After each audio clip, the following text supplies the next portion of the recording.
You'd be surprised at how little money people are making on LinkedIn just because their profile doesn't have a specific or clear action. Take a look at my profile, will you, on LinkedIn? I think our audience always enjoys when an expert comes on and rips me apart. Are we doing roast a post or roast a profile? Roast a post, just the truth is all that matters. Oh, you are a snake. Hit refresh and you'll see.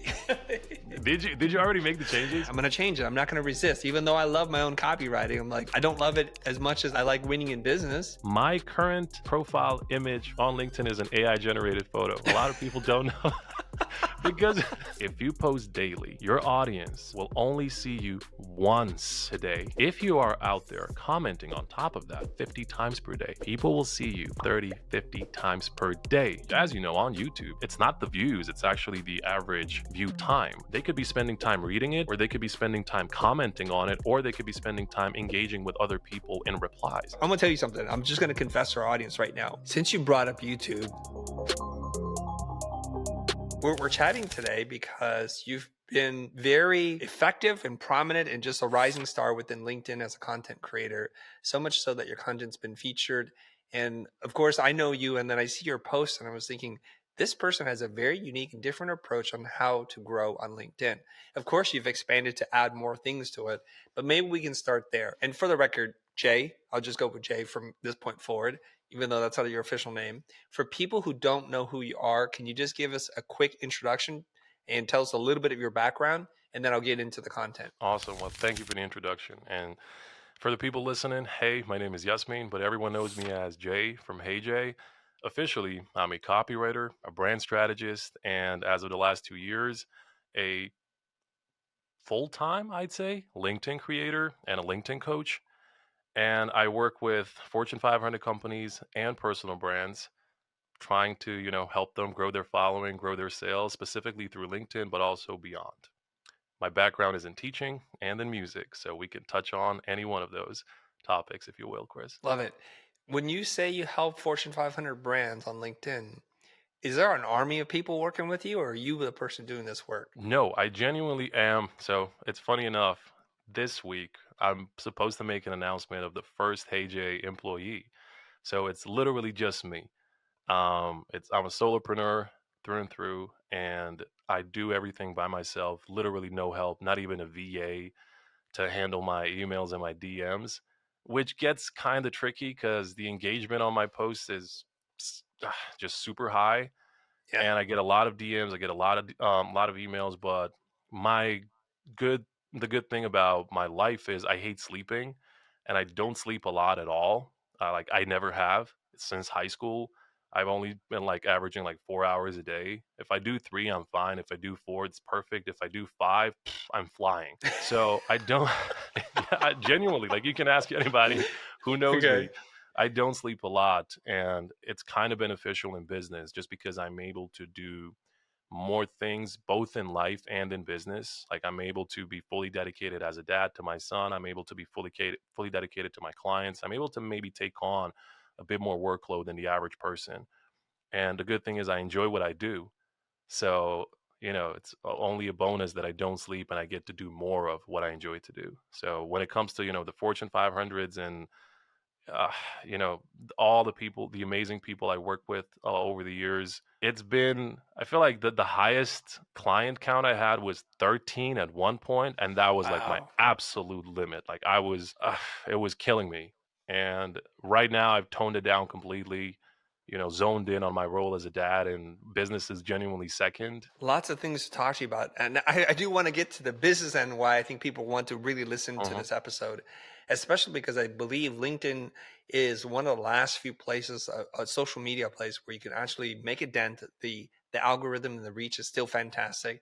Of course, it's getting tougher every single day, and it will be. And so I think if there's frontier for anyone to explore, if you want to grow your reach, your authority, to build real relationships with people and also potentially onboard new clients, this is the place. So hang in there for that, everybody. But I do want to talk about a couple different things. You have historically, you don't need a lot of sleep, is what you're saying. Yeah. You could deal with 5 hours of sleep and you feel fresh and you feel energized, or is that just because you've tuned yourself to just survive on that amount? No, I genuinely don't need that amount of sleep. There was a research by some university out there. They were talking about chromosome this, chromosome that. Like I have that one particular chromosome that allows me to not have to sleep at all. Like my body doesn't need as much sleep. My recuperation, regeneration, whatever it's called, process during the night is much faster than the average person's. I make it sound more complicated than it is, Chris. Like I also hate sleeping, so it's kind of it's kind of a perfect thing. You're So saying very humbly, I'm genetically superior to all you people who need to sleep. I get it. It's very cool. I love it. pretty much, but Okay. no, yeah, no, yeah, yeah, no, right? Okay. That's how they say, So yeah, no. so when you go to sleep, do you fall into deep sleep immediately, go to REM and just get that kind of really restful regenerative sleep? Yeah, pretty much. Sometimes Yeah.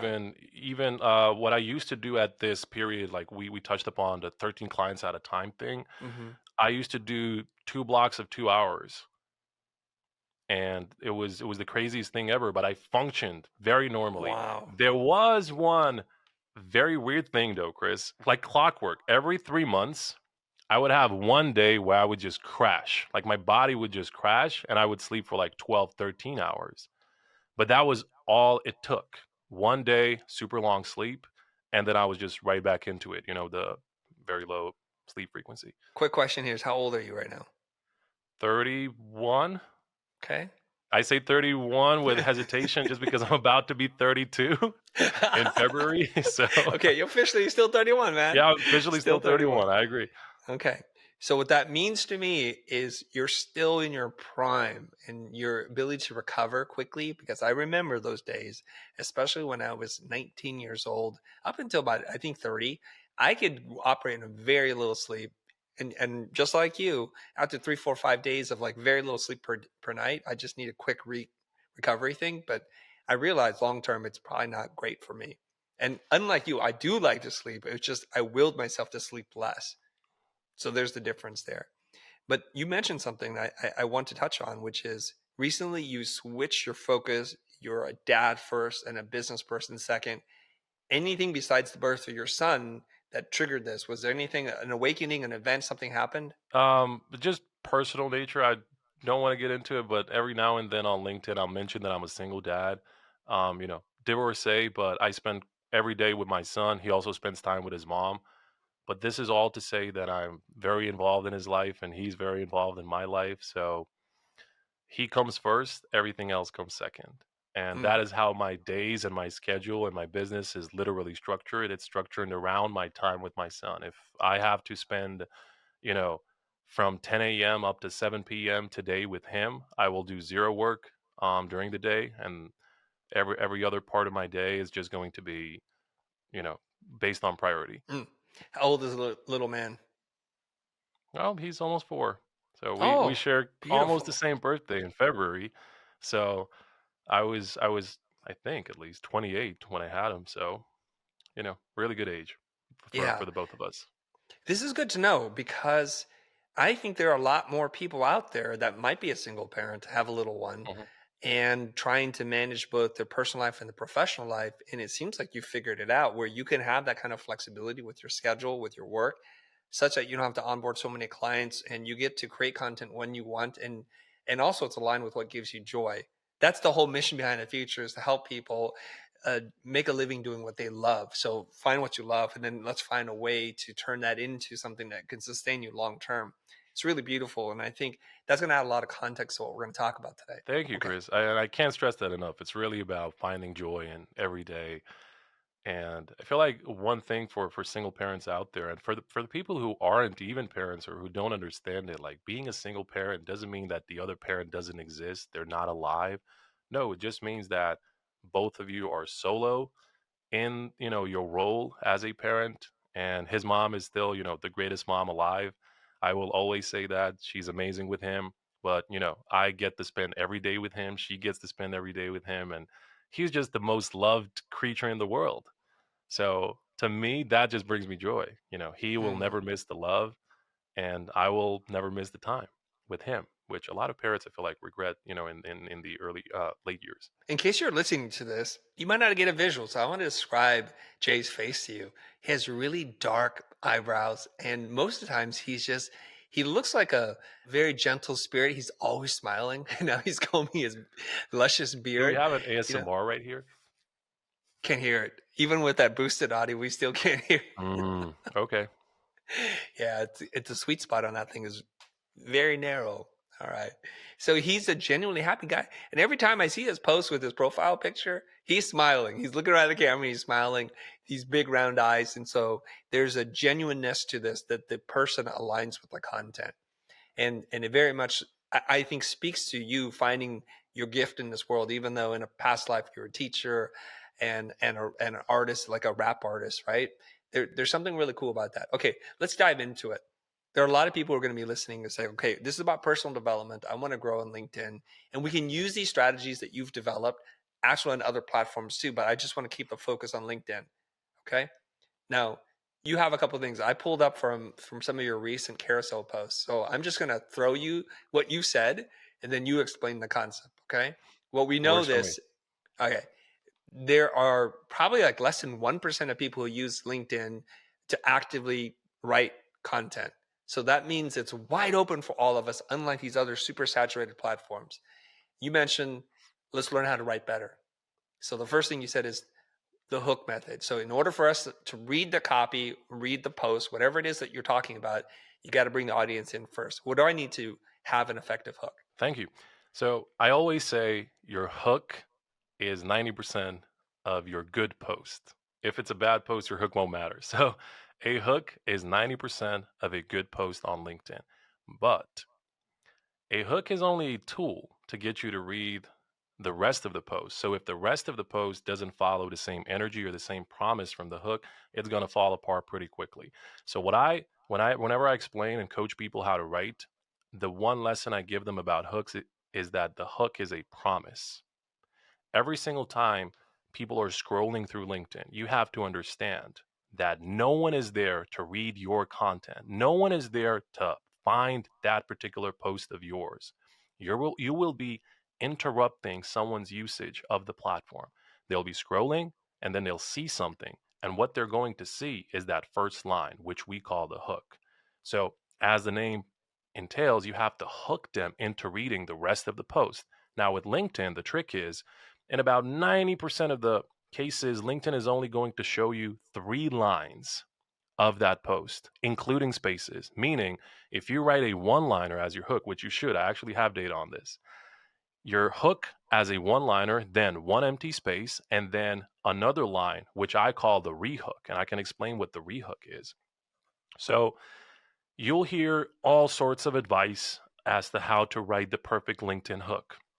You'll hear it has to have this many words, it has to have this many characters, it has to include numbers, it has to include a powerful word, and then you're going to get like a, like an infographic of powerful words you can use. But that's too complicated for most people, especially people who don't have a background in marketing, content creation in general, writing in general. So I, as my headline suggests on LinkedIn, for those of you who are listening and watching this, my headline on LinkedIn forever has been, I make writing and LinkedIn easy for everyone. And that is genuinely what I try to do. So when I see advice in the wild that complicates the matter for people, I try to simplify it to a point where everyone can do it. So the way I've simplified hook writing is with one question. The question you should ask when you're writing the start of your post is, what is the one thing that I want my reader to learn from this post? And I'll repeat, what is the one thing that I want my reader to learn from this post? If they could skip the entire rest of the post and they could just read that one line, what do you want to tell them in that one line? And a lot of the times, the answer to that question can be your hook directly. So, for example, if I'm writing a post about a specific commenting strategy that I implement to um, gain new followers, to gain inbound leads and new clients, what is the one thing that I want you to know about that particular commenting strategy?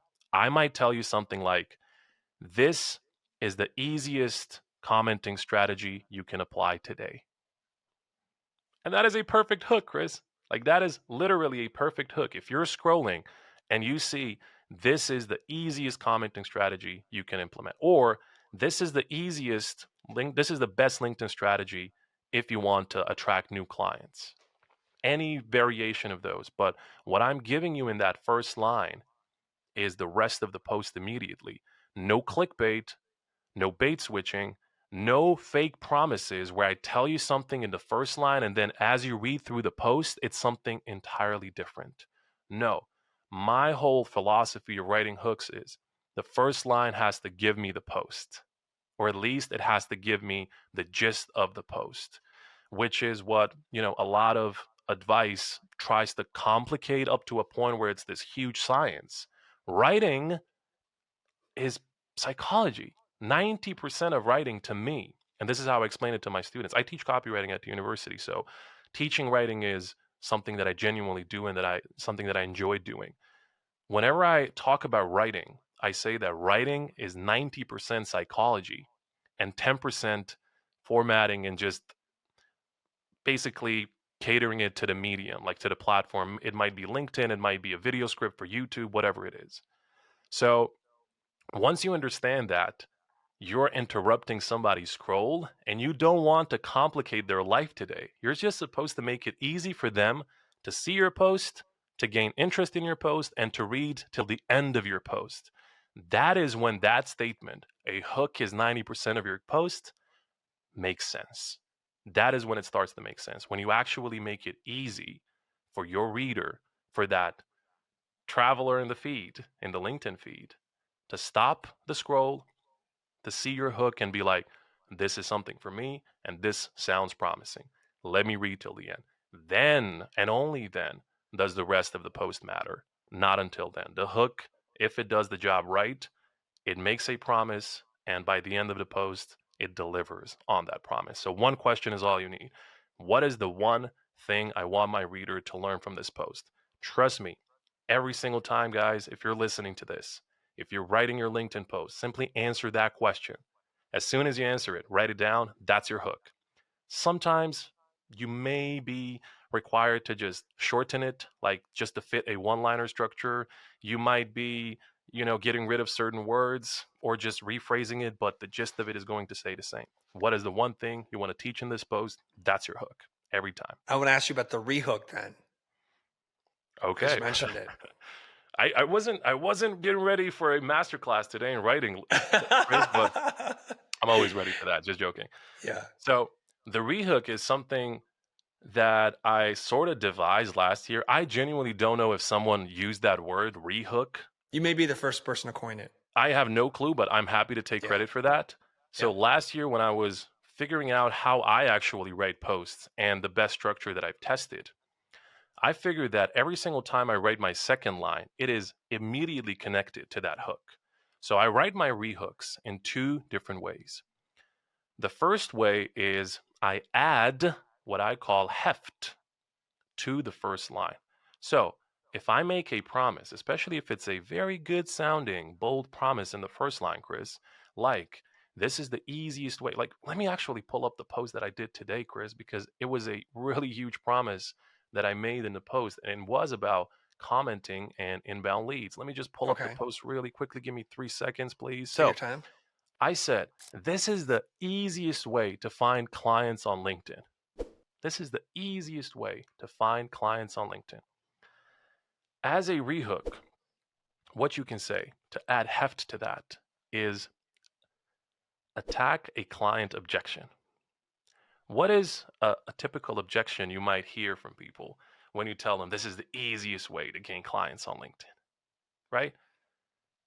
It may be about time, it may be about effort, it may be about, money investment, monetary investment. And then what you can say in the second line as a rehook to add heft to your first line is without $0 investment.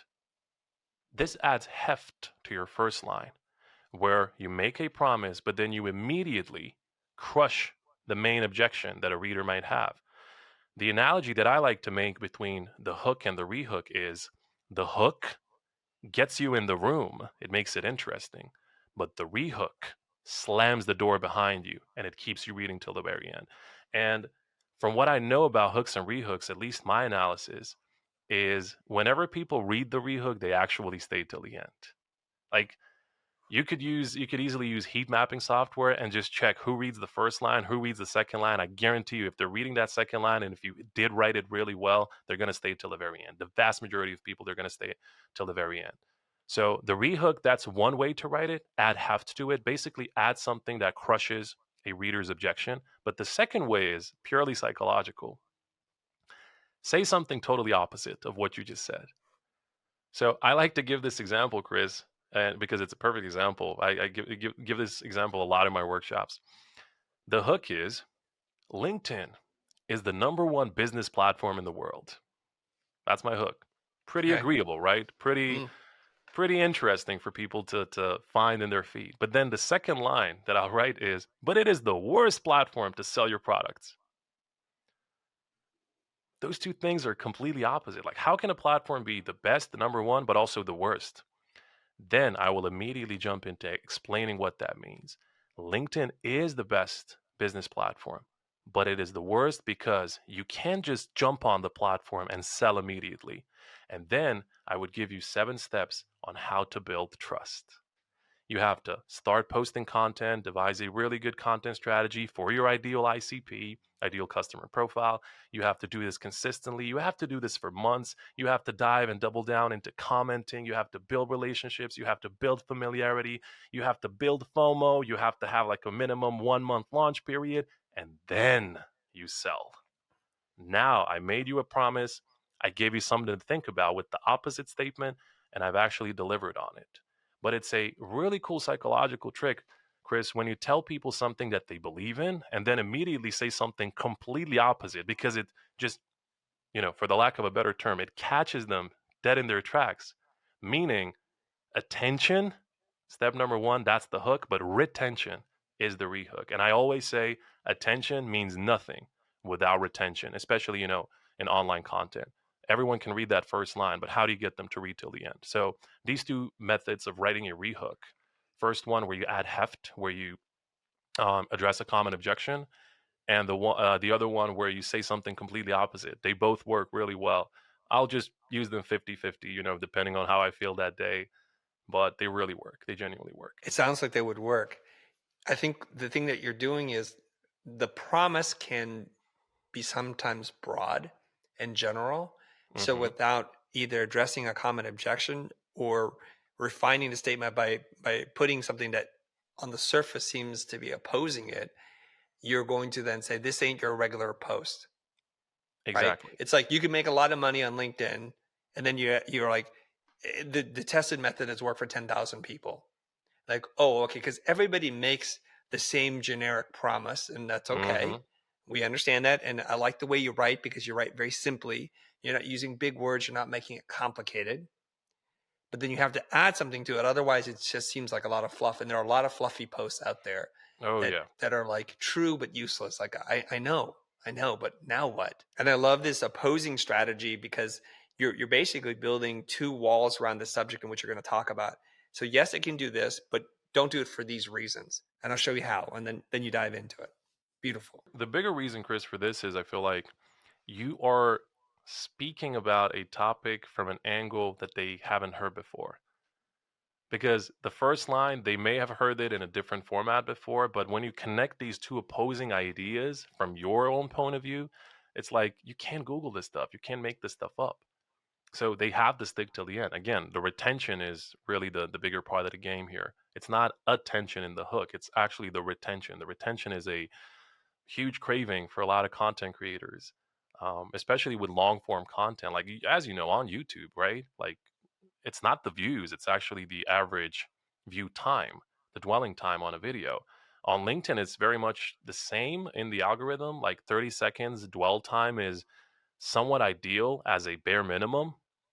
And especially if like 70-80% of your audience who are reading that post spend 30 seconds minimum, that's when the algo is like, this is actually a quite interesting post.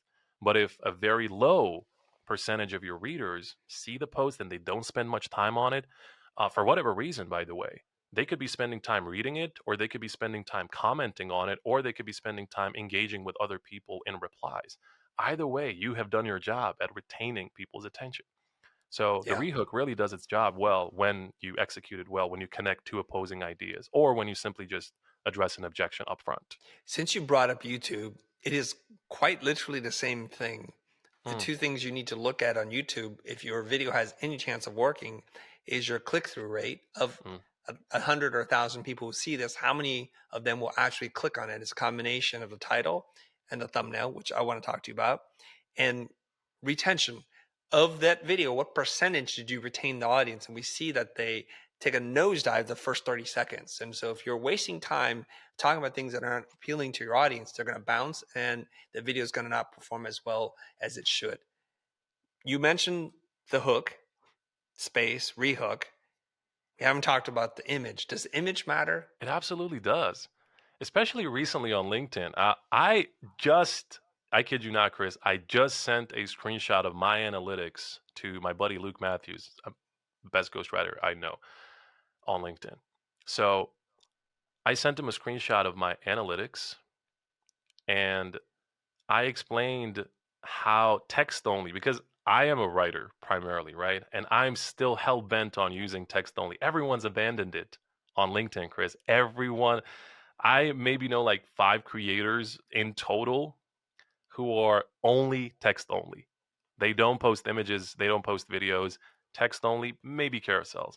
But for the majority of LinkedIn creators, images or image posts have become the standard, and then some text. Text only is kind of like, no, it's going to get less engagement, it's less noticeable. And I'm like, yes, but you got to learn how to write better, right?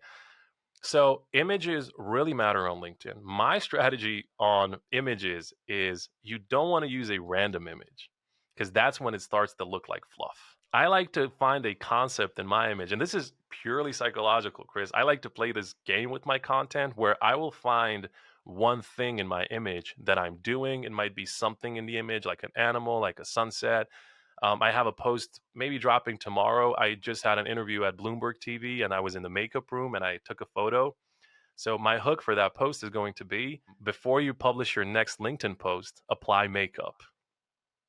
And I'm going to give you 7 stages of writing a post and I'm going to connect it to like the foundation, the shading, the contour. So I'm connecting the image to the post itself. The other day I posted myself on a stage speaking, and the post was literally um, treat every LinkedIn post as if you're on stage. Basically, you are not reading your posts out loud, you're presenting them.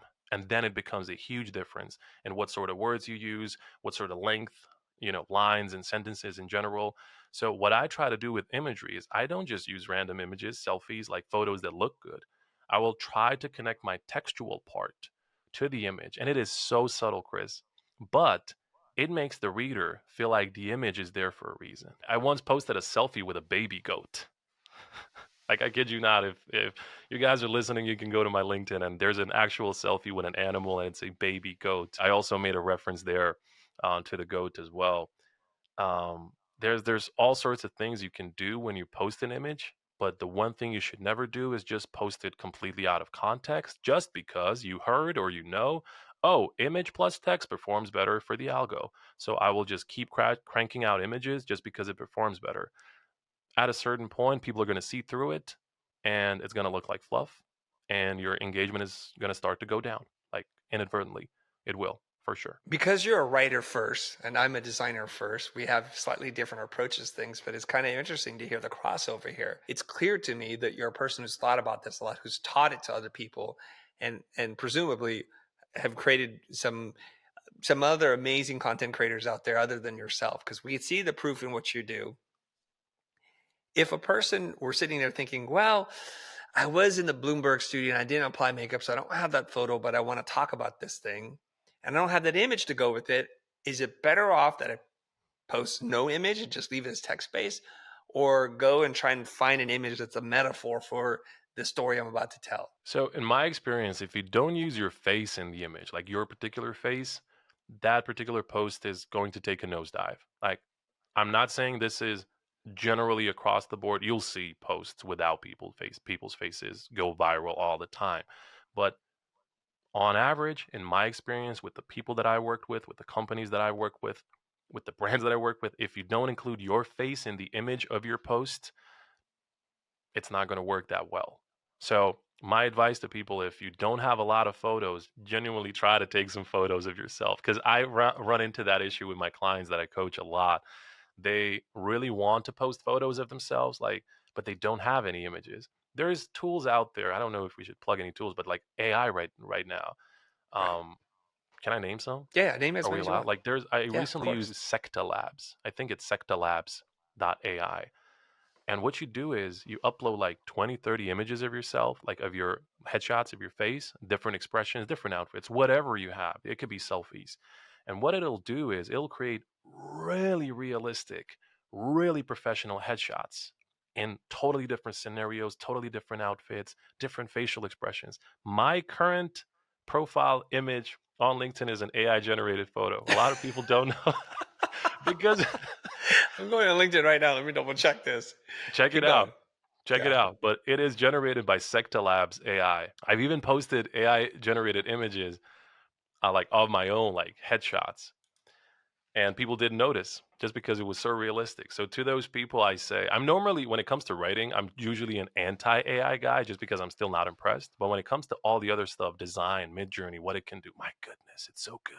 It's like eons ahead of writing, AI. So for the graphic part, if you don't have a lot of photos of yourself, guys, just ask AI to create you some. It's the easiest thing in the world. I swear, looking at this photo, it looks like every other photo that you post of yourself. How is this AI? What are you talking So now about? you're wondering which one of the other ones are real, right? Are the eyebrows a little bit different? I mean, Mm. it's you. It looks just like you. What are you talking about? Yeah, it's that good. It's that good, Chris. Yeah. Visual AI to me, it's like years and years and years ahead of writing AI, Hmm. at least in Okay. 2023 right now. Yeah. It's kind of interesting how it can learn from images faster than it can learn from Mm. writing. That's wild. So let me just quickly recap. We all know this from basic copywriting that if you don't have them in your hook or the headline, you have no chance of them reading anything else. And you have a couple of strategies. You gave us two examples already how you have the hook, and then you could challenge that by adding an objection that you answer, or by stating the opposite, seemingly opposite things, so that it becomes like, oh, this is very intriguing. This is unlike the other fluffy posts that I'll read. And you need to have an image, preferably of your face, relevant to what you're writing about, and be very intentional in that. So I have a broader question for you. Yes, Clearly, please. you're dominating on LinkedIn, and you're taking a very intentional approach built around the foundation of you as a copywriter and your skill set. I have to ask you this. I don't put that much thought into it. And you're probably like, yeah, bro, I checked out your posts. I know. Now I'm I wondering just about the write. question. I just write, I'm like, and I figured out something about myself. When I write in a conversational tone, when I just want to tell a story, it flows pretty naturally, and generally people like to read it. Now, I could have some kind of confirmation bias because I already have a decent sized audience. People will show up, so they could be skewing my data. So, am I just lucking my way through this because I don't put that same kind of thought? I'm going to tell you something. I'm just going to confess to our audience right now. In one of your posts, you write about formatting and cadence 1 2 1 2 1 or 1 3 1 3. I went back and changed one of my posts just to see. And I'm putting artificial like line breaks just so that visually it looks like one line, 3 lines, one line, 3 lines. And I'll tell you later if it actually boosts engagement on an older post. We'll see. Just Did putting it? it out there. So I'm trying. Did I it? took a bunch of notes. That's what I did. And I'm going to Mm. apply moving forward to and I'll report back to you. All right, you're right. I did it like this. And then now it's, significantly improved. And of course, I'm sure because you spend way more time thinking about it. Like I think about Instagram and YouTube. I don't think about LinkedIn as much.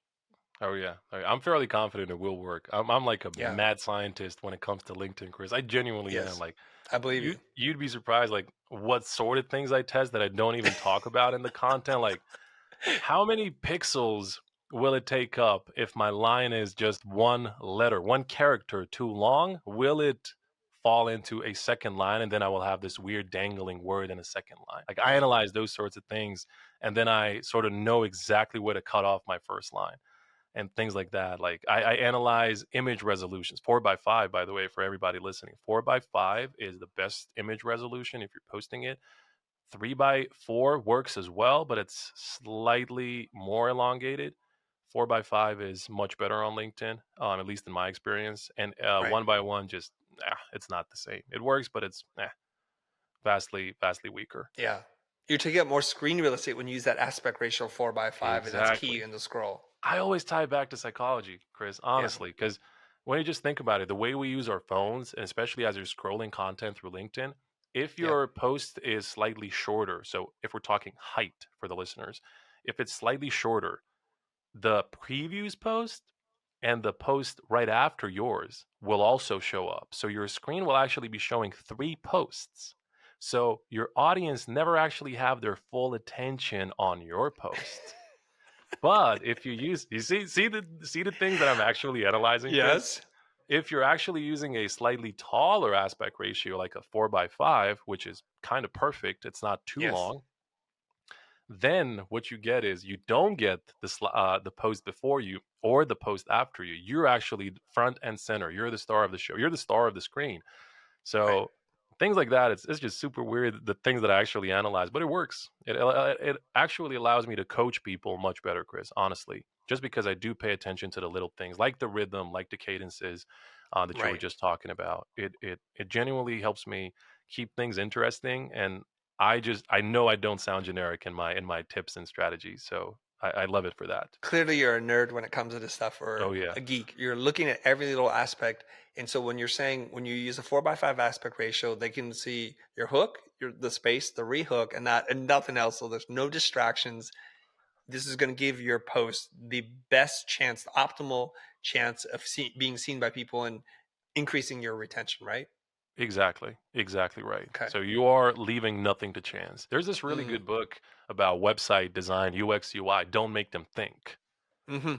It's one of my favorite books. It's technically a marketing book. So it's one of my favorite books because the psychological principle of don't make them think is the founding principle of good copywriting.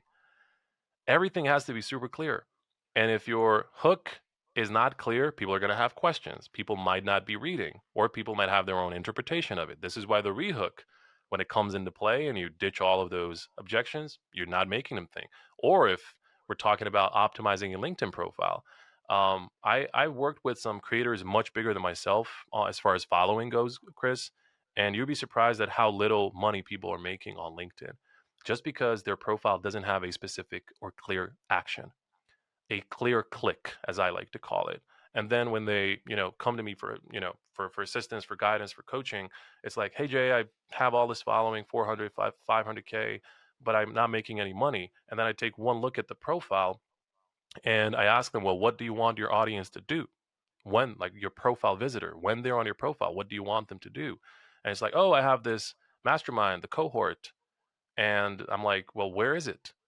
Oh, it's on my website. It's on my email list. I'm like, you got to communicate that front and center clearly in your banner, in your profile link, in your featured section, in all the right places. Just because then your profile becomes a landing page. And I'll always say this and I'll die on this hill. You could have the most viral posts, you could have the best post possible, 10K likes, million impressions per post. But if all of those people are landing on your profile and they have zero clue what to do, you will not be converting. You will have to do some sort of outbound and convince people and give them additional information and persuasion, but you shouldn't. Like outbound is good, outbound is effective, but you should not do it if you have a very well optimized LinkedIn profile at your disposal, which we all can do. It's quite simple to optimize a profile. But yeah, that's at least my approach. There's other approaches. You just had your guest Richard Moore, a really good buddy of mine, and he and I also had a LinkedIn audio live event some months ago, and both of us have a different approach to LinkedIn. Right. His is a bit more sale. I don't want to say salesy. He's not It's that sales. salesy. No, it's sales driven. Yeah, it's sales driven and it's outbound. But for me, it's like the complete opposite. I never do any outbound. It's completely inbound because for me, the equation is number one, I need to have a perfectly optimized profile for my target audience. And step number two is I write posts that do really well so that then all of the traffic that I get on my profile, people know exactly what to do. I don't have to do any outbound. I really don't. So it's two different approaches, but they both work. My question is just in regards to your time and your investment.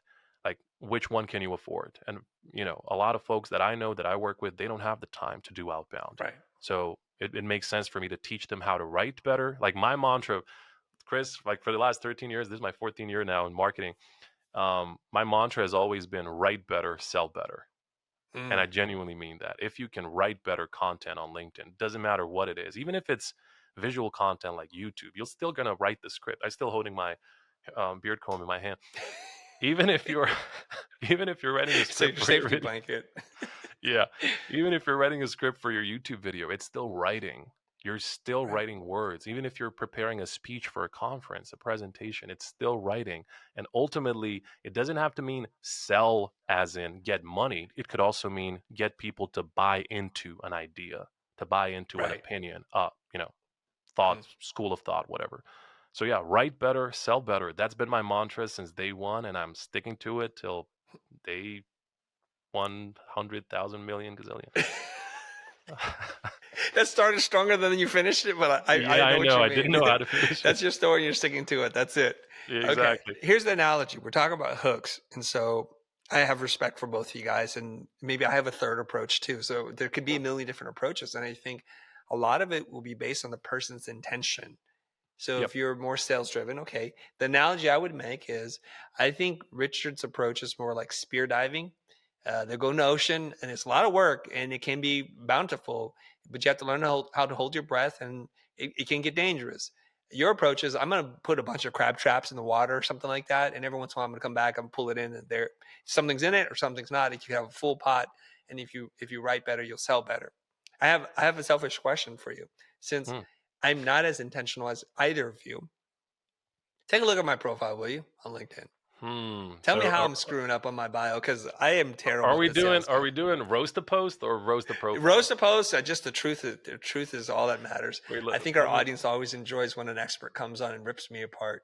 give me And one admittedly, second. I'm actually not even kidding. I'm going through my DMs. One second. It gets crazy in the DMs, Chris. I bet Recently, you. I just while I'm opening up your profile, I'll tell you something. Recently, I had this very weird bug on my LinkedIn where after 48 hours, messages will just stop appearing, and I will get messages from 2020.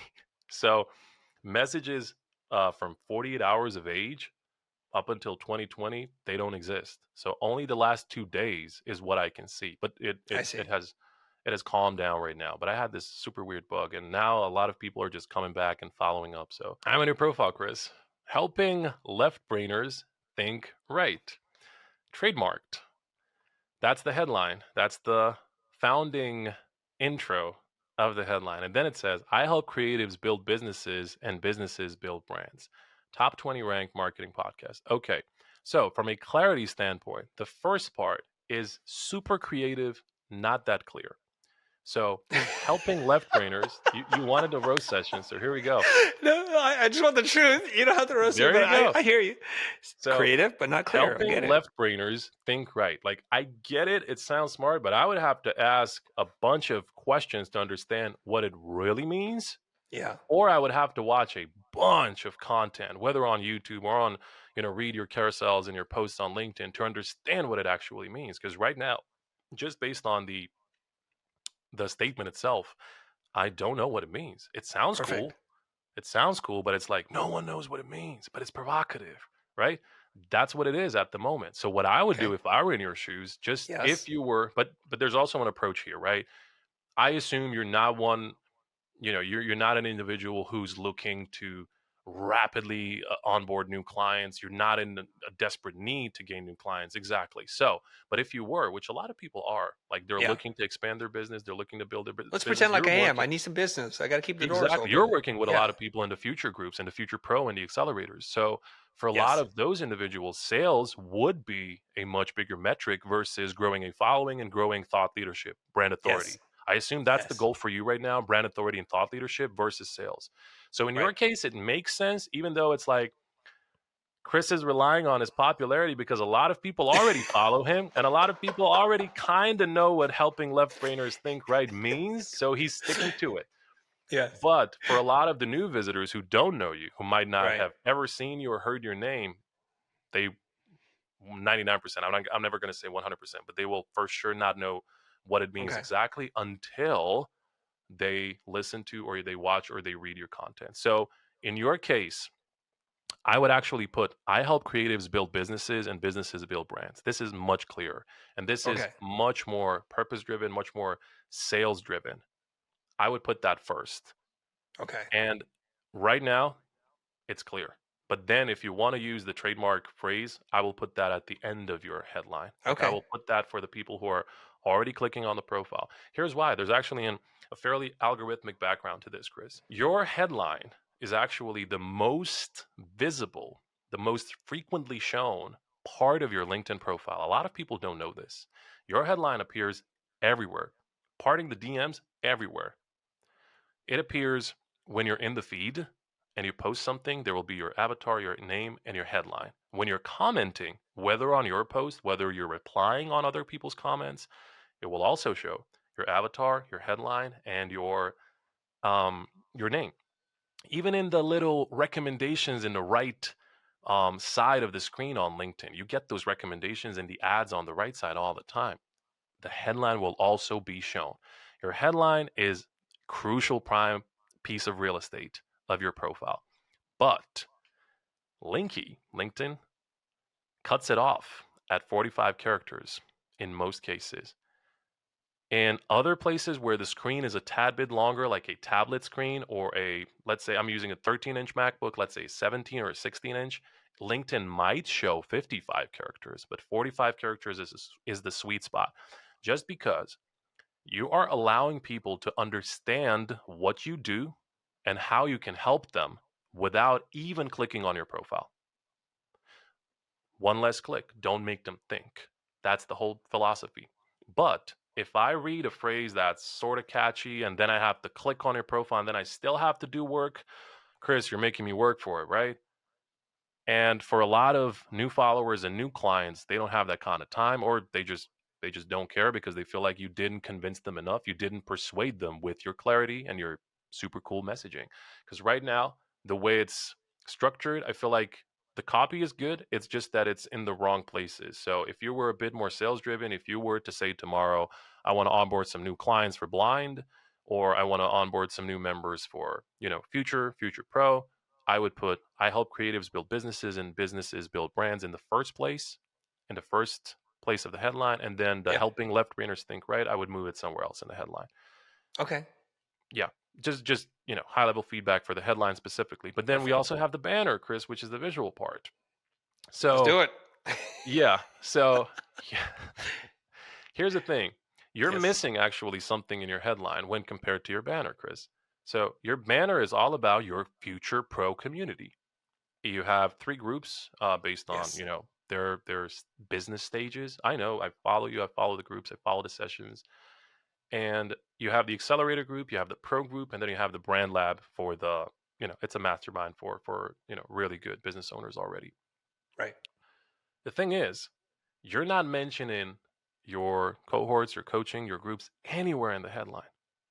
You're just saying I help you know, creatives build businesses and businesses build brands, but you're not mentioning any of the future pros, the groups, the masterminds Mm. anywhere. I would include that in the headline right after that statement.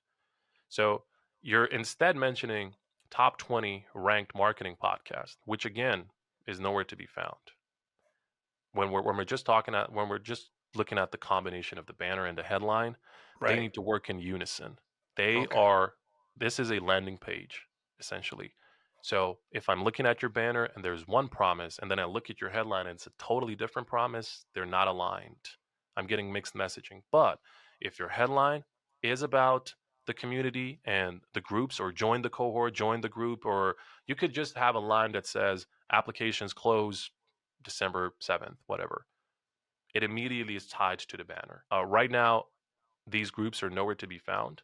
And I have to then again do the thinking or do the research somewhere else on your profile in order to find out what exactly is the Future Pro, what exactly is the Future Accelerator, so on and so forth.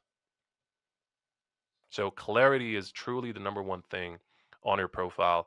You'd be surprised how much like how in tune we are with our own brands. I feel like this is the common, everlasting thing in copywriting and marketing. especially, product owners, software developers, they know their products all too well. And then when they are presenting that product, they're presenting it from their own point of view. Because you know your product, sure, you understand it, you know how it works, you know what the first step is, the second step is, but your audience doesn't. So you have to approach it from their point of view. Because right now, the point of view, if I'm your visitor on your profile, I see two different messages in the banner and in the headline, and they sort of need to be connected a little bit better. So, just a hint, a whiff, a mention, a reference to the future pros in the community would be a much better addition to your profile when compared to the top 20 ranked marketing podcast. I ditched that completely from the headline. Got it. Make sense? Thank you. Yes. Look at that. Hit refresh and you'll see. Did you already make the changes? I already changed it. Man, you're quick. Let me see. Just tell me if it's terrible or not. Wait a second. I don't see anything actually. It's not Oh, really? refreshing for me. Maybe LinkedIn is just Okay. buggy. Mine's already changed on my Ah, page. there we So go. See, much better, Chris. even Much breaks better. better, you know? It's kind of weird. Yeah. There you go. I'll invoice you later. Well, thank you. Well, I wanted to use a real case scenario because a lot of times when we talk about concepts, people are like, yeah, I get it. And then they go back to their thing and like, I don't get it. What am I doing? And I have to tell you, for 2024, I really want to focus on the marketing aspect. I do a lot of brand building, goodwill stuff. And then it's like, well, why aren't we catching up to this company in terms of the revenue? And it's because we're missing fundamental things. And all my friends who are consultants in different spaces, they're like hitting their head on the wall. It's like, if I had your audience, Chris, if I had your engagement, you know what I could do? I'm like, I don't know. Yeah. I'm just bumbling my way through it. So it's really neat to hear you talk about these things and to be able to apply it specifically. Okay, so obviously, if you're just listening to the podcast, you now have a mini masterclass in terms of what you need to do. And the key to all of this is if you just sit on it, nothing will change. So you do need to change something. And I also wanted to be a guy who's like, yeah, yes, Yasmin said, hey Jay said, change this, and I'm going to change it. I'm not going to resist, even though I love my own copywriting. I'm like, I don't love it as much as I like winning in business. So I'm gonna let one go. Exactly. There's a couple things. Let's see how we're doing on time. Okay. Are you hard out in an hour, or you have a little bit more time? No, I have a little bit more time, so I'm fine to go Perfect. longer. I have a Okay. client call in 90 minutes, but I'm also hungry, Chris, so I'll just Okay. need 20 minutes afterwards. So I have an hour Okay. left. I don't care how Okay. long we Okay. go. We'll try to I'm do this good in to stay 30 with you. minutes, and we'll see where we land. Okay. Perfect. There's something that you wrote in that same carousel post, and I'm gonna tell everybody right now, if you're not already doing so, you need to follow Jay immediately and start consuming his content because it's really practical, pragmatic, written simply so that you can understand it and have a win immediately. But I saw this one writing hack that was in that same post, and I love this, and I want you to explain it. It says, here's a great writing frame. Start it with Dear Son, Love Dad, and write your posts. I mean, start with your son, end with love dad, and then delete those two things. Because why? Why do you say to do that? And why is that effective? The Dear Son framework, the Dear Son approach in writing is one of my favorite things ever that I've ever thought of. And people have kindled it. They've connected it to Warren Buffett's letters that he wrote to his sister, I think, back in the day. I had no clue about those, by the way, when I came up with Dear Son. I was just so inspired by the fact that I became a father. And what I always struggled myself, I struggled with having this consistent tonality in my content. I felt like, and I feel like a lot of people can resonate with this. When you're talking about a serious topic, your tone of voice changes.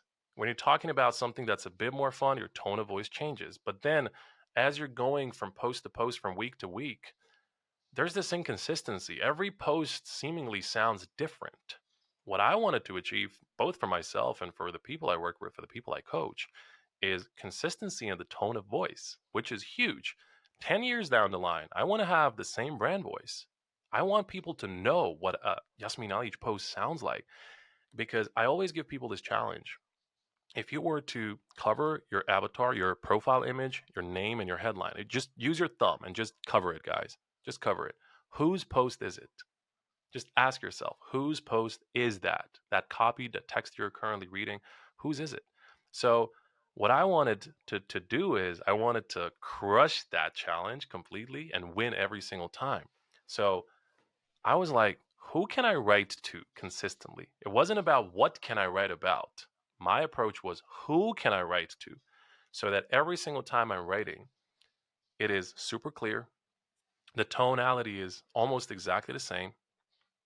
And you can genuinely see that it's me, even if you cover the profile image and the name. So I was about to become a father. This was late 2019 when I came up with this. And I was like, I just randomly, Chris, I don't even know how it came about. I just started to write an email to my son, to my future son. And I wrote, Dear son. And then I wrote something and I was like, wait a second, this is actually so approachable, so clear, so humanized. And I was like, let me actually do this with a post for a client. I think it was an email that I was writing at that point. So I wrote an email and it was just so cool, so clear, so endearing.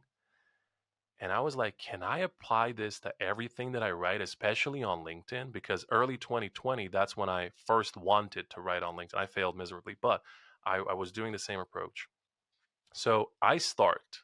This is the dear son approach to everyone listening.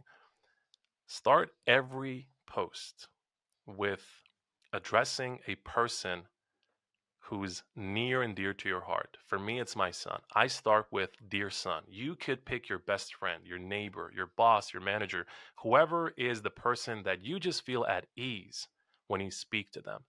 Any person in your life, pick that one person and have a conversation with them. How would you explain a copywriting framework, writing hooks, writing rehooks to your son, to your 4-year-old son? How would you explain it to them? For me, the answer is simple. I use very simple language. I use super short sentences. I want to make sure that I'm not using jargon, super industrial verbs or words and phrases anywhere. And I want to make sure that every single post is actionable because kids need action, in my case at least. They need action. They need to have specific steps that they can apply immediately. Again, the approach is also don't make them think, just say what you mean, but say it clearly. And at the very end, you need to do two things as well. You need to inspire and you need to invite a response from them. A lot of people miss these two crucial parts in the end. And then what I do at the very end, I end with love, dad. I want every post to feel like this, Chris. And as soon as I'm done with my post, when I have all these things down and I genuinely feel like I'm having a conversation with my son, I will delete those two parts. I will delete Dear Son and I will delete Love Dad. Don't ask me if I've ever missed deleting one part and sent an email to a client. I did, and it was so fun. Yeah, I missed the signature. It said Love Dad, Chris, and it was the most awkward conversation I've ever had. I really did. This was like 4 years ago now. But yeah, it was fun. Mm. But I always say it's when you're trying to talk to millions, especially if you have an audience that's in the millions or in the tens of thousands, it's very hard to speak to everybody. But when you're talking to one person and you can clearly convince them, especially if it's a person who's completely out of touch with the topic, then you can 100% convince the person who is completely in touch with the topic, like a seasoned expert or your ideal customer profile. If you can explain, you know the phrase, if you can explain what you do to your grandma or to your parents, you can convince anybody. Like that's essentially the approach. It's not about writing to millions, it's writing to one as if they're worth 1 million people to you. So for me, the Dear Son approach works. And I've had hundreds, if not thousands of people, Chris, up until this day, try that approach. And I've received so much good feedback.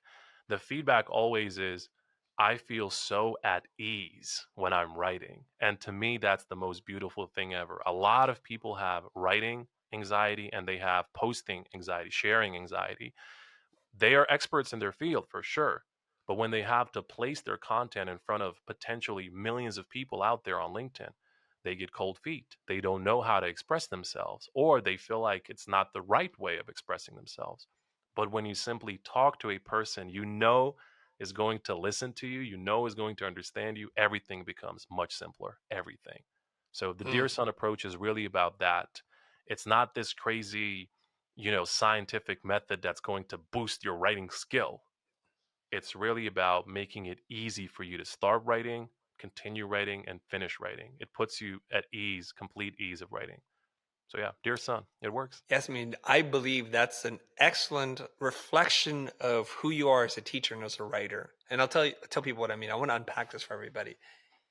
You basically say if you just start with dear son and end with love dad, it encapsulates so many different complex concepts that everybody can understand intuitively without you explaining it to them. First of all, you're forcing the writer to identify an audience. You're then going to help them establish a consistent tone of voice across time, which is important. You ask them to think positively and to highlight the biggest learning outcomes and keep it simple so that the person can follow directions. And then you just want to make sure as you end it that it ends on a very positive note in case you have to give some hard news. And it's just this kind of loving, friendly tone of voice that I think works so well for you and your personality. Like you said, it doesn't have to be a son. It could be dear daughter, dear Jane, dear Bob, dear mom, dear dad, somebody that you say that you care a lot about. Because I think in this kind of very polarizing political climate that we live in, it's so easy for us to get vitriolic with our writing and to cast stones. And in this way, it's like even when you have a hard piece of information to give, use kindness, use generosity, use grace when you communicate it to people, and it's going to go a long way in making the internet a friendlier place, a more loving place. And we're all trying to build community, anyways. So it's a much stronger approach, and I love that about it. Thank you, man. Good That's job. that's a great way to frame it. So thank you. Mm. Thank you. Thank you. Okay. Now, I could sit here and talk to you about all the different writing tips that you have. And I'm sure at any point in this episode, you all, if you're interested, will include in the show notes, social media links, and anything else. I think there's a masterclass that is theoretically being worked on. I saw that in your profile. So I Yep. know that. And we'll make sure that the links are in the description. But the thing that you're most known for, I think, and the thing that really caught my eye, and I've shared it with other people, is this idea that posting isn't enough.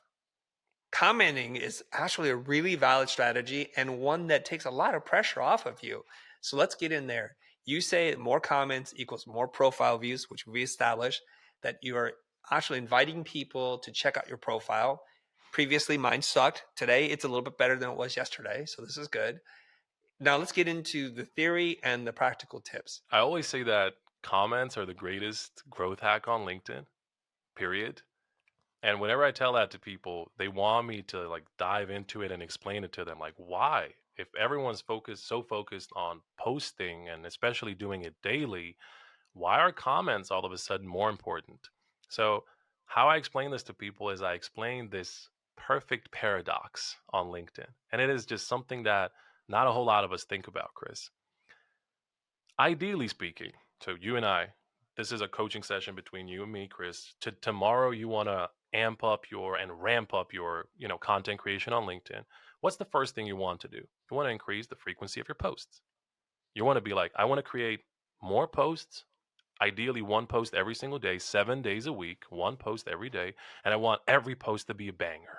Every Yeah. post needs to hit the nail in the coffin. But here's the paradox.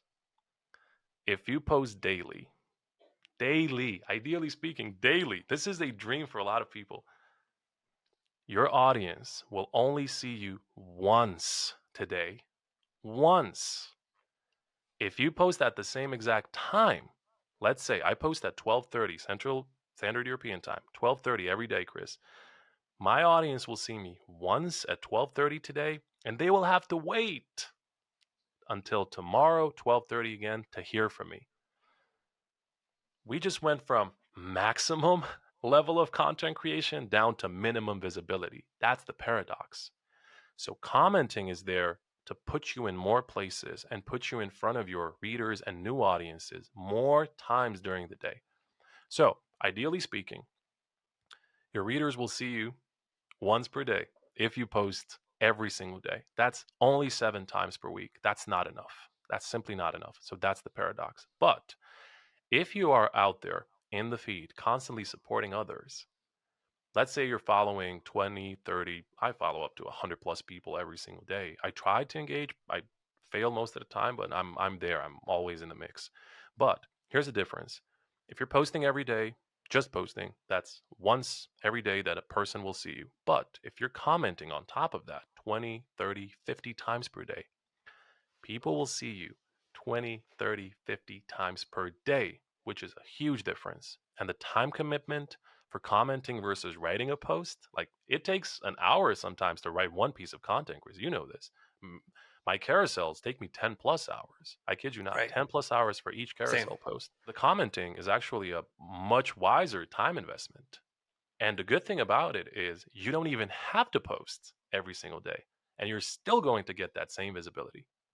So the beautiful thing then, as we dive deeper, I came up with this concept that I called my LinkedIn commenting matrix.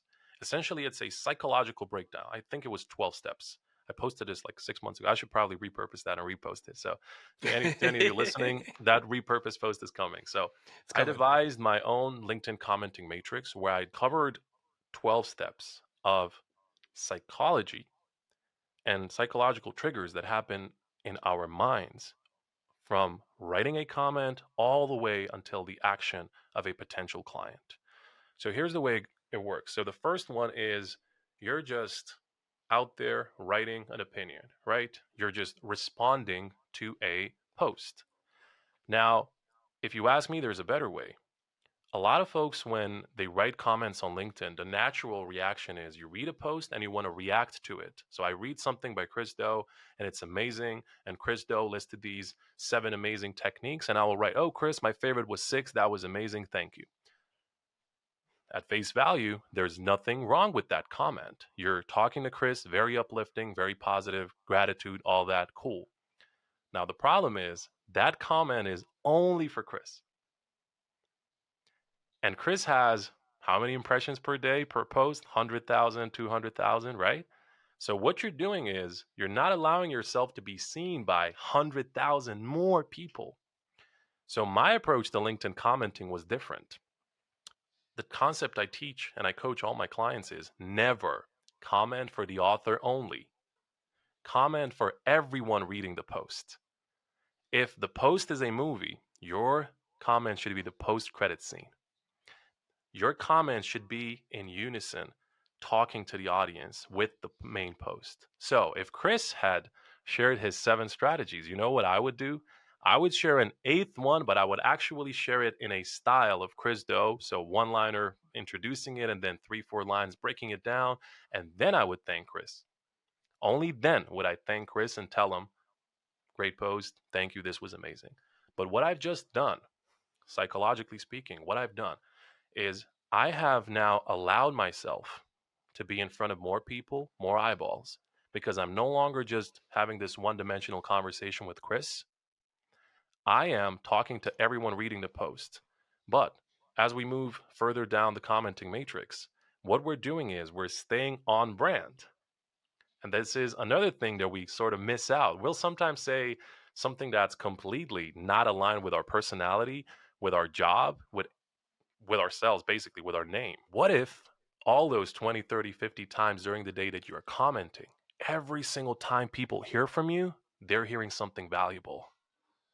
It's like 20, 30, 50 mini posts by Christo every single day. And then as we move further down the line, every single time people see you in their feeds, your brand authority increases. Your brand authority increases. And as we move further, people will be intrigued to click on your profile. So, out of one comment, especially if you're super early on a post, this is like a key thing that I suggest people to do as a bonus. If you can be early on a post, super good, especially on a post, by a creator that gets a ton of engagement, a ton of views. If you can be early, that's a huge bonus because then you get to leverage the post's impressions during the whole lifespan, even if it's just 24 or 48 hours.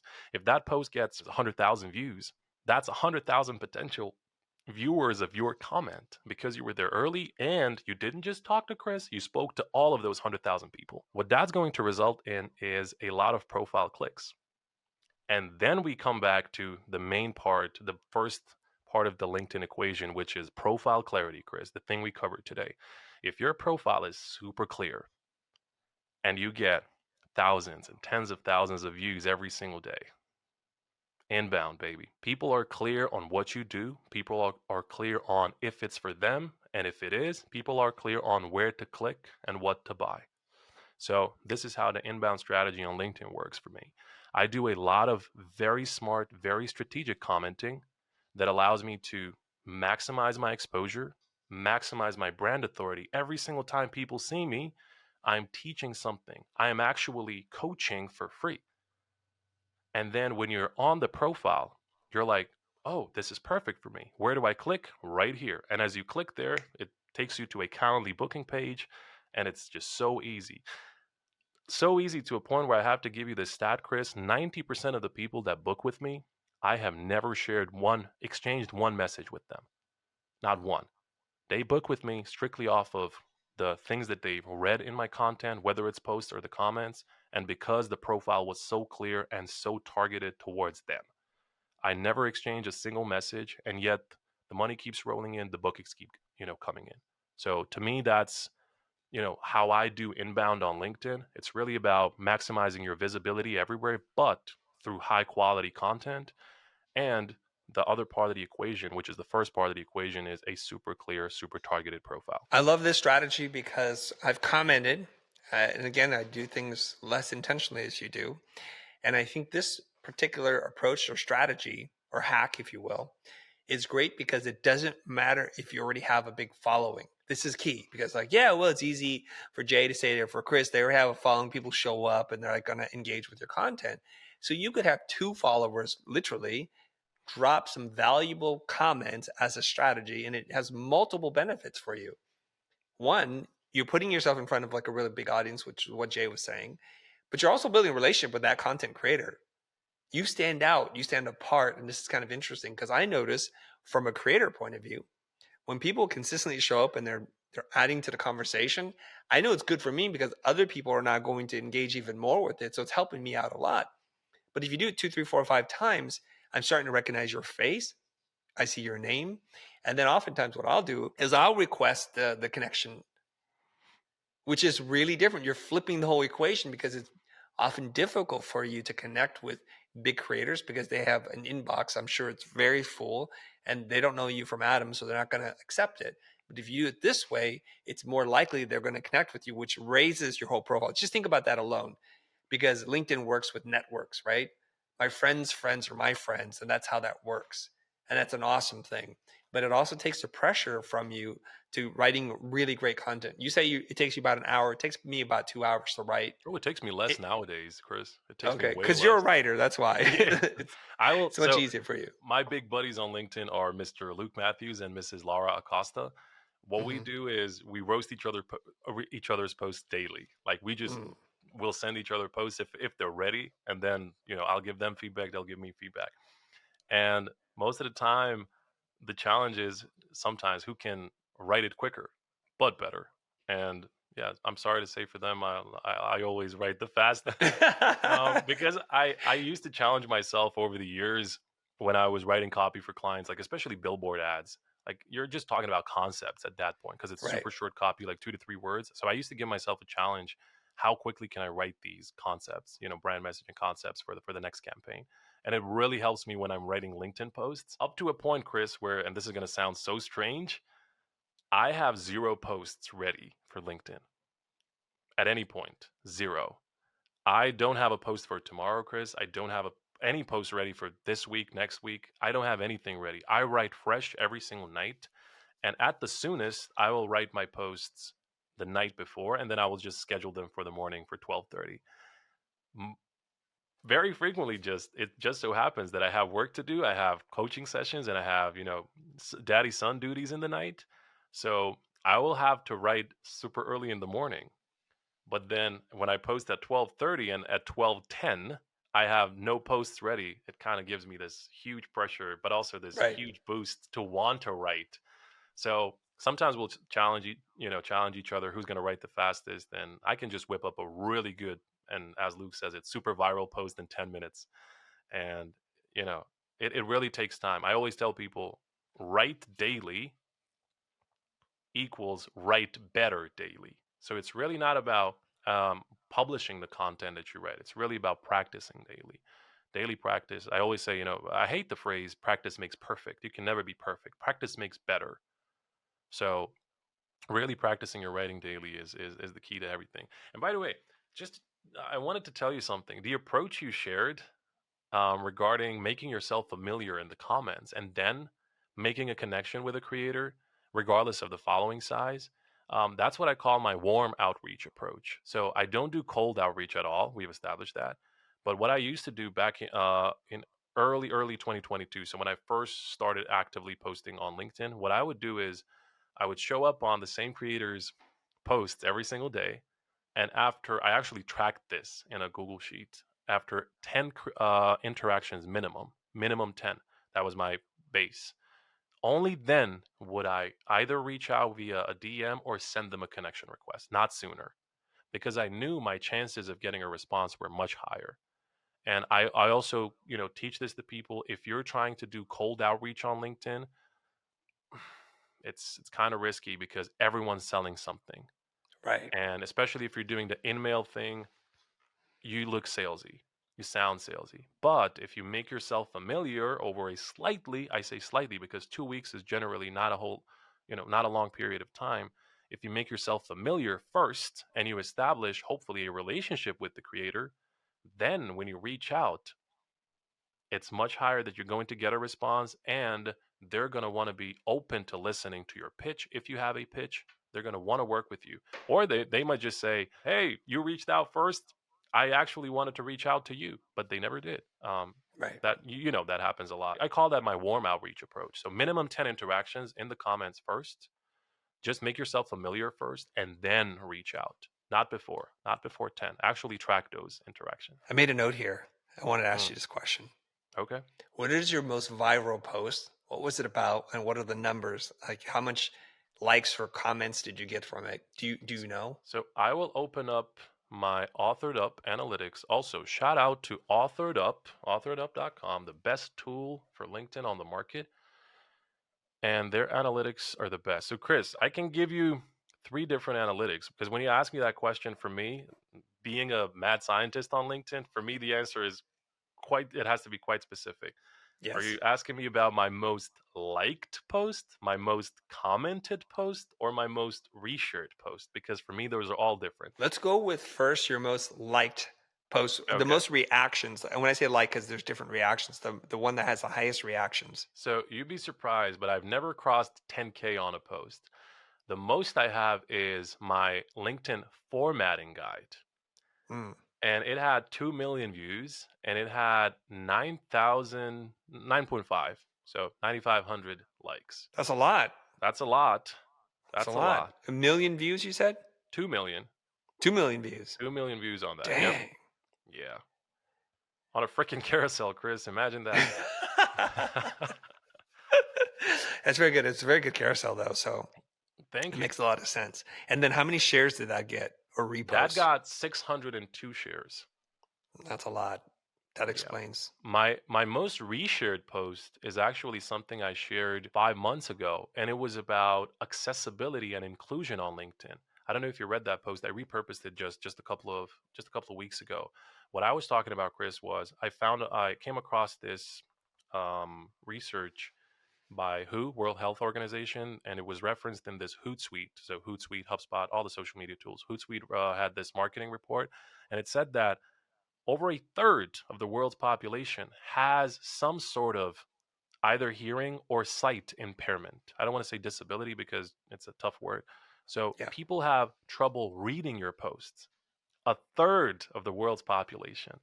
And I was, looking at what I have experience in terms of psychology and reading psychology. I was looking at other research online. So I shared I think either 7 or 10 tips of how you can make your posts accessible, how to use emojis. Do you use them at all? Or if you do, where to use them? The reason for this is, Chris, for the people who can't see your posts, they rely on these either software or tools like physical tools called screen readers. So the tool has to read the text out loud. But the problem is, as soon as you format your post, like for example, you bold certain things, you make it italic, or you use weird symbols, the screen reader can't verbalize it. Like it will literally, if you've bolded a line, a one liner on LinkedIn, it wouldn't recognize it as bold just because LinkedIn doesn't have that bold as a text. It actually turns it into what we call Unicode format. And Unicode isn't text, Unicode is symbols. So when you turn it bold, it becomes Unicode. And when screen readers read it, nowadays they're getting better with AI. They can recognize Unicode and verbalize it into actual words, but for the most part they can't. And for a lot of people it's a huge problem. It's gonna sound like gibberish. Like it's not even gonna sound like language. So I've shared this entire post about how to format your posts. So no bolding, no italics. When you use emojis, use them at the end of a line, not at the beginning. So at the end of a line, because then it's going to verbalize an emoji like raising hands, like right, the emoji. Yeah, So yeah. then it's going to verbalize it like that. Different things like using acronyms, like LOL is good because it's so universal and familiar.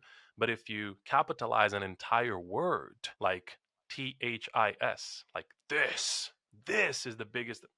That's how it's actually going to read it out loud. It's going to tell, like that person is going to be reading, yeah, Chris, but THIS is the biggest. Like it Oh, I sounds see. weird, So I posted this and it got a super huge response, Chris. It was shared 1,200 times. Wow. Yes, that's 1,191 reshares. It had 1,354 comments and it had 7K likes on a post and it had 700,000 views, almost a milli. So it's amazing what LinkedIn can do, Mm. Mm-hmm. And my most Okay. commented, while we're on the topic, I actually want Let's to do see it. this. Holy moly. I actually did not know this, Chris. This is new for me. Okay. My most commented post has 2,359 comments. And it is a post about it's called The Commenting Rule I Teach All My Clients. Rehook, it takes less than 2 minutes. You see how the psychology of the rehook works I see now? where you go with this. Yeah, Yes, yes, exactly. yes. So the post had, let me open it up actually. So the post, I can actually read the post out loud, Chris, if you don't mind. It's actually Read it. quite the lesson, quite the approach. It had 1.8K reactions, 2.4K comments, and 50 reposts only. It says, the commenting rule I teach all my clients. It takes less than 2 minutes. The rule is never comment on one post just once. Instead, number one, leave one main comment and make it good. This is the stuff we've already covered earlier on the show. Right. And number two is leave 3 more replies to others' comments and get up to 4x profile views every single day.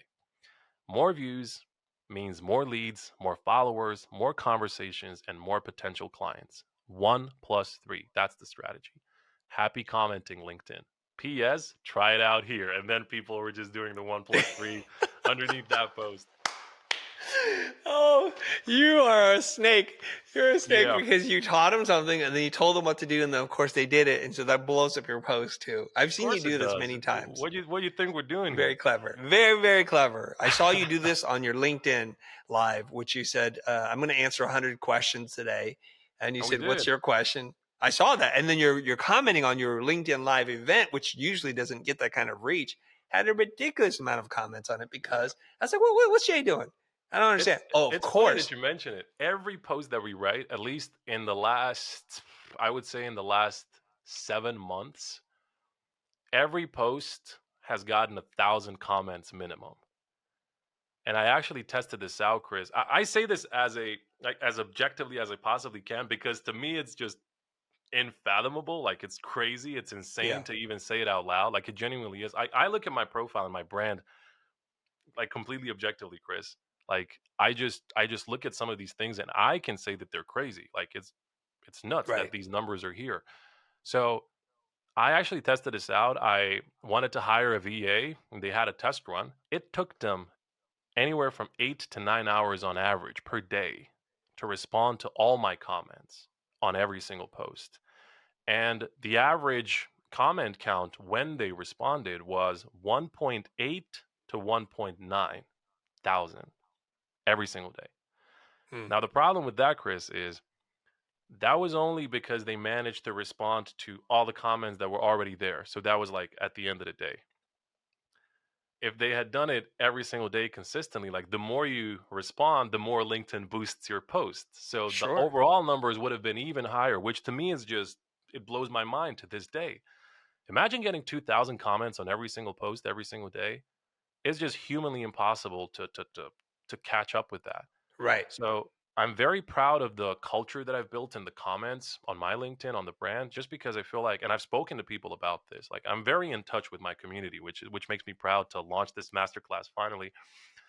I've built this community on LinkedIn where people feel welcome to chat without me. I know you were one person in the past, Chris. You were talking about, I don't know how many stages of brand building, and the last one was delight. Remember that conversation you had with Yeah. someone? Yep. Yeah. I feel like for me, that's what the commenting on my profile on LinkedIn is. I don't have to be there for people to still leave 1,000 comments. I've built this culture on my brand where people support each other. They talk to each other. They essentially carry every post, even without me there. But the fact that I am there, quote unquote, in their words, big creator, responding every single day, showing up, still sharing 100% of what he knows, that's a delight on top of what we've built, and it just makes me so happy and so proud, Chris. Honestly, this I feel like I've never said this out loud. This is like the first time I'm actually saying it to myself and to the audience, but like it makes me proud, especially as someone who's coming from where I'm coming from. I feel like we haven't even touched on that. I'm coming from Bosnia and Herzegovina, Yeah. man. It's a country with less than 4 million people. Like most people have not even heard about Bosnia. I need a visa in 99% of countries wherever I travel, other than Europe. It's like the funniest thing. And there you go. You have this like global presence, people from all around the world, Fortune 500 companies, like millionaires and billionaires. You work with all these people and you help them grow. Right. How? Just by sharing what has worked for you. It's crazy. Like it's the simplest, but also the craziest thing ever. And when I genuinely say like anyone can do it, I really mean anyone can do it. And I don't say this just to sound motivational for the listeners. Like I genuinely feel like if you apply the strategies that have worked already for others and just tweak it a little bit for yourself, and if you go into it with the right intentions, it's not all about monetization. It's truly about changing lives. And over the years, I've learned that, honestly. Like we are truly out there. Like every post can change a person's life. Heck, I received a message from someone saying they quit a job for me. Mm. Like I quit my job because of you, and I'm like, why? Like my answer was like my genuine answer was why? Why would you do it? And they're like, Right. you've taught me so much, and I've applied all of your strategies, the commenting, the inbound, and this, and I'm getting my own clients, and I can quit my job finally. And I'm like, at that point, Chris, I realized we're not just out here writing posts and trying to get maximum reach. We're actually changing lives out there. And it's the most amazing, Mm. but also the craziest, the spookiest thing ever. And I'm happy. I'm proud Yeah. and I'm happy, honestly. It's very validating. It's heartwarming. And it goes to this thing where somebody told me this because I've mentioned this a couple of times. I'm a comics book guy, right? So Stan Lee writes this line: "With great power comes great responsibility," and I would say that quite often. And then they said, "No, Chris, it's actually with great responsibility comes great power." So That's good. here you are taking on this thing, and it is very. I just want to say to our audience, it's very meta because Yasmin is like the the commenting guy, the commenting guru, the guy who made it popular on LinkedIn that he's known for. So of course the audience he builds is going to want to comment because that's the strategy which you lead in. But when you do something good, you attract the right kinds of people, especially if you're writing this dear son thing and you're sending this message of positivity, you're empowering folks to achieve their dreams. The community that forms is really tight and they're positive people because you're a positive person. So people would say on my post like, I'm here for the comments. Like, Chris, it's nice to know you, but I'm really here for the comments because I get to see my friends and we're interacting, we're asking each other questions, and I get to stand back just like you, like a little bit of a proud papa, like, hey, this is very humbling. It's so cool to see. It's so neat that you guys are going to play with each other, and I just made the sandbox big enough for all of us to play in. You're a guy from Bosnia. I'm a guy originally from Vietnam, and here we are making an impact on a scale in which it's kind of unfathomable, and it's such a nice feather in our caps, right? Like, congratulations to you. Hey, This is man, awesome. thank you. And coming from you, by the way, I need to give you your flowers. We've spoken in the DMs and in the comments in particular, but I've never told you in person like how much of an impact you've had on me directly, Chris. Like I go way back to when you first started creating content on YouTube. Like I remember those early Oh, videos. wow. I remember those. Like I remember those first workshops, the Melinda Mivsies of the world. Mhm. I remember the freaking making a brand, building a brand documentary that you Yes. did and all that. Like all of those early Future Pro workshops that you and Mo would have, like you would go at each other's throats and all that. Yeah, I remember all of those. And let me Yeah. tell you, you have shaped me as a businessman more than any other person I know. And the book that you have, The Pocket Full of Dough, the collection of insights and messages you have in there, it has been my favorite thing ever. Oh, thank you I've so told much. everybody about the book, Pocket Full of Dough. It's possibly my favorite book ever. I don't want to say it to your face just so you don't get all Hollywood on me, but Sorry, my cap got a little tighter. I don't know yeah, why. yeah, It's like exactly, exactly, exactly. But no, seriously, I just wanted to say thank you. And everyone who knows me knows how much I admire you and how much I've followed you over the years and how much I've learned from you. So it's a good things coming full circle moment for me right Yes. here, right now. So Mm. thank you for that. Well, thank you so much, man, for saying that. I've been talking to Yasmin, otherwise known as Hey Jay, and he does incredible things on LinkedIn. You owe yourself a favor. If you got any kind of value, and I don't know how you would not get value from our conversation today, go on LinkedIn immediately, give him a follow. It's Yasmin Alec, and you can look him up. And of course, we'll include it in the show notes. And there's things that we didn't even get a chance to talk about, so I'm going to tease all of you here. Not only does he go into the writing tips and very easy bite-sized ways to understand it, he gets into formatting. So now we're just not talking about the words, but how to format it so that people will Visually look at it formatted, mind you, visually. visually. Like, here he is as a writer thinking about how it breaks and how it looks on screen. So you have maximum opportunity for people to look at it. And here's a really cool part. Once you get into the rhythm, he and I and other people on platforms like this are able to grow our following from 100 to 1,000 people every single day, and even on days that we don't create content. And we didn't get to talk about reasons why he believes building a personal brand is important. He gives 17 spectacular reasons. Read that post and read everything else that he's got out there. He spends a lot of time, in theory, because he's like only a couple hours or 15 minutes in writing these powerful, easy to consume, highly actionable things on LinkedIn. Before I let you go, you mentioned a couple of tools. So I want to go over the tools real quick with you, okay? You Okay. mentioned Authored Up for analytics.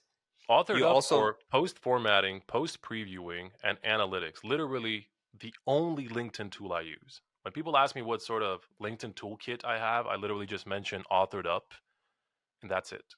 that's it. That's it. Do you use something for scheduling? Authored Up actually has LinkedIn's native scheduling built in. There you So go. you won't get Again, banned, you won't get suspended. beautiful. And if you need to have a couple of more profile images, you can use sectalabs.ai, Yes, right? sectalabs.ai. I believe that's the website. It's actually super good for headshots. So if Okay. you're someone who can't afford paying 500, $1,000, however much it Right. costs in your area to go to a professional photo studio and get your headshots taken, Sector will actually give you 300 plus headshots, and you can just pick and choose, and you can also customize them. You can instruct the AI to change your facial expression, your outfit, your background, whatever. Any other tools that you want to mention? Well, I use this tool. It's actually a pretty weird Chrome extension called Edit Anything. And when I was on your profile, I was actually editing the text in real time, Chris. So I use this text. Yeah, I use this edit anything extension a lot with my clients when I'm doing live demos. Actually, a lot. I use this a lot on my workshops. So if I'm doing a website review session for, Okay. copywriting clients, and I'm reviewing their website, I will actually open up the website, and it's just this quick toggle on and off in the extensions tab on Chrome. When you turn it on, it recognizes any and all text, like literally any text in the browser, and you can just click on it and edit in real time. And it's actually responsive. Like if you're using a web builder like Squarespace, Webflow, it will actually move the page up and down if your copy gets longer or shorter. It's amazing. So Wow. I suggest this tool a lot to early stage freelancers, especially folks who don't have a strong portfolio, so they don't have a lot of experience. So what I tell them is, you can go and do mock projects. This is a quick little freelancing tip for a lot of folks who are struggling to build portfolios. So, what I tell them is, you can do mock projects. Let's say you go to apple.com, you go to their website, and what you can do is turn the extension on, rewrite Apple's website, and take a screenshot of the entire website and put it in your portfolio. Just highlight the fact that it's a mock project. But the fact is, the projects in your portfolio don't have to be real. Your skill and your talent has to be real. So you only Right. have to demonstrate to the client that you can do it. The fact that you still haven't gotten any clients, that they're going to be your first, that's completely irrelevant. But the fact that you have shown that you can take a real world piece of product out there and make it your own, that goes a long way into getting and signing a client. So edit anything, that's what it's called. It's actually written together, no spaces in between. That's a Chrome extension, and it works like a charm. I use it a lot in my workshops, and every single time I use it, Chris, people are like, what are you doing? Are you hacking my profile? And I'm like, no, no, no, no, I'm not. I'm literally just using an extension. I'm telling you, like, I'll do this a lot with LinkedIn headlines when I'm rewriting it, Yeah. a profile with people live on a call. I'll turn this on, and then I'll just tell them, yeah, let me just check how this headline would sound like. And then they're just giving me a look like, what's going on? What are you doing on my profile? Am I going to get Mm, banned? No, it's just an extension. But yeah, mm. it's a cool extension. So authored up, Sector Labs, edit anything. That's literally it. I don't use a lot of tools. I'm try to keep it simple. I try to keep it clean. Um, yeah, that's all the tools I use. Wonderful. Look, we can't even get a tools list from you without you adding more value to this. Because what you said there for outreach, I get hit up by a lot of writers. People are like, oh, yeah, I can fix all your stuff. I'm like, I don't know. So they literally could go in, edit anything, and then just send that to me and say, look, here's my take on it. Exactly. If you want to have a conversation, let's have a conversation. Show Start. don't tell, right? Show That's don't right. tell. Lead with value. It's beautiful. I know I can talk to you for a whole lot longer. You have to eat. I have to eat. We have to rest up for our next thing. And I'm going to encourage everybody once again to go give you a follow on LinkedIn. Everybody, just do that right now. And I want to wish you and your boy an early happy birthday. Thank you, man. Really means a lot. Thank you. Thanks so And much. also, thank you for the conversation, Chris. Like I said, it's a things coming full circle moment for me. So I'm glad to be here, and I hope this isn't the last time you and I talk. Absolutely. It's not going to be the last time for sure. Amen.